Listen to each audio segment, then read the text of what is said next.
आणि आता पाहणार आहोत न्यूज टॉप 9। सुरुवातीला बघूयात कॉकरोच जनता पार्टीच्या आंदोलनासंदर्भातल्या टॉप 9 बातम्या।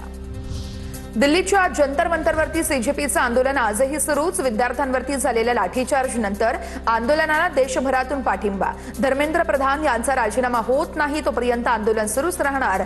सीजेपीचे नेते अभिजित दिपके यांचा यलगार। केंद्रीय शिक्षण मंत्री धर्मेंद्र प्रधान यांच्या निवासस्थानाकडे जाणारा रस्ता बंद। केंद्रीय शिक्षण मंत्री धर्मेंद्र प्रधान राहत असलेला कृषक रोड बंद ठेवण्यात आलेला आहे। खबरदारीचा उपाय म्हणून रस्ता पूर्णपणे बंद केल्याची माहिती आहे। शिक्षण मंत्री धर्मेंद्र प्रधान यांची मुलगी निमिषा प्रधाननं इंस्टाग्राम खातं बंद केलं। सोशल मीडियावरती ट्रोल होत असल्याने इंस्टाग्राम खातं बंद। सीजेपी आंदोलनामुळे ट्रोलिंग वाढल्याची निमिषा प्रधानची माहिती। दिल्लीतील 16 मेट्रो स्थानकं आजही बंद करण्यात आलेली आहेत। कोणत्याही आंदोलकाला जंतर मंतरकडे येण्यापासून रोखण्यासाठी डीएमआरसीने हा निर्णय घेतलाय। डीएमआरसीच्या निर्णयामुळे सामान्य प्रवाशांचे मोठे हाल होत आहेत। दिल्लीतील कॅनॉट प्लेस कडून जंतर मंतरकडे येणारा रस्ता बंद। रस्त्यावरती दिल्ली पोलीस आणि आरएएफ जवान तैनात। रस्त्यावरती आंदोलकांकडून घोषणाबाजी सुरू।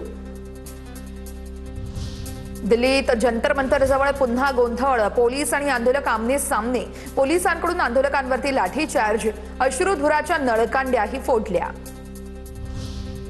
विद्यार्थी आंदोलकांवरती कुठलीही कारवाई करू नका। सरकारने आश्वासन द्यावं, मी उपोषण मागे घेईन। आत्महत्या केलेल्या विद्यार्थ्यांच्या कुटुंबियांना भरपाई द्या।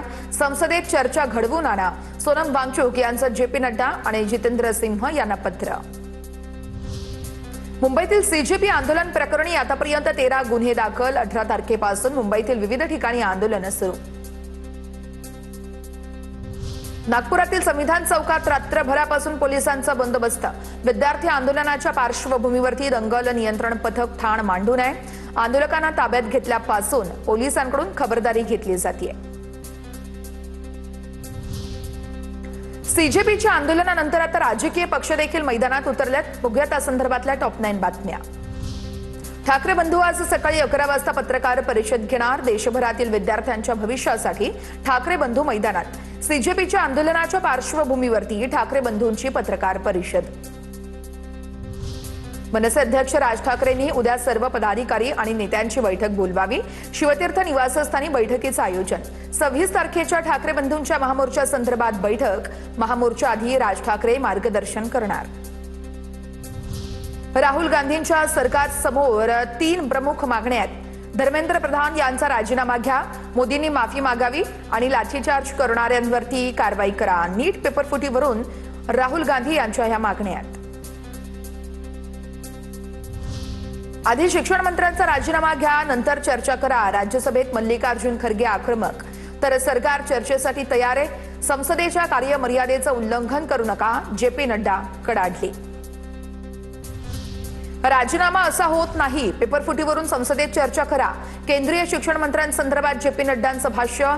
किती तास चर्चा करायची हे विरोधकांनीच ठरवावं। सरकार संसदेत चर्चेसाठी तयार आहे। केंद्रीय मंत्री जेपी नड्डा यांच्याकडून सरकारची भूमिका स्पष्ट। विद्यार्थ्यांच्या खांद्यावर बंदूक घेऊन राजकीय पक्षांचा कारभार अयोग्य आहे। मुख्यमंत्री फडणवीसांचा विरोधकांवर निशाणा। विद्यार्थ्यांच्या आशा आकांक्षा पूर्ण करणं सरकारचं कर्तव्य असल्याची फडणवीसांची प्रतिक्रिया। राहुल गांधींनी ज्या ठिकाणी आंदोलन केलं ते चुकीचं आहे। मोदींच्या निवासस्थानाबाहेर त्यांना काही घातपात करायचा होता का? उपमुख्यमंत्री शिंदेंचा सवाल। वंचित बहुजन आघाडीकडून आज महाराष्ट्र बंदची हाक। प्रकाश आंबेडकर यांच्याकडून महाराष्ट्र बंदची हाक। दिल्लीतील सीजेपीच्या आंदोलनाच्या पार्श्वभूमीवरती बंद पाळण्याचं आवाहन। विद्यार्थ्यांच्या मागण्यांसाठी आता अण्णा हजारे मैदानात। पंतप्रधान मोदींना पत्र लिहित पेपरफुटी संदर्भात चिंता व्यक्त। अण्णा हजारे आज विद्यार्थ्यांसाठी मौन आंदोलन करणार।